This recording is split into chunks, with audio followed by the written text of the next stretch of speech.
Ê kỳ vậy bạn, chơi kỳ với trời. Mưa gió thì đường xá thì ngập lụt, nước thì thoát không kịp. Đó đó, thấy chưa, rõ ràng ha. Không biết rồi anh chị nào ăn sầu riêng mà bắt cái người này đổ vỏ đây không biết nữa.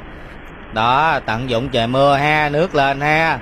Rồi thêm một sọt nữa ha, sọt này sọt thứ hai nè, đổ xuống, đổ đó. Công nhận đổ gác cách siêu đẳng ha, sẵn là nước nó cuốn trôi nó đi luôn. Đó, này là toàn là sầu riêng không có gì đó. Rồi anh chị nào mà chạy lỡ dướng lên cái vỏ sầu riêng này rồi không biết làm sao nữa. Đó, chuẩn bị sọt này là sọt thứ ba nha.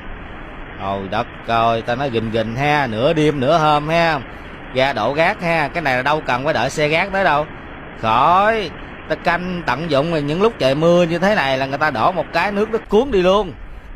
Rồi chuẩn bị sọt này là sọt thứ ba nữa nè. Anh chị nghĩ như thế nào về hành động này anh chị?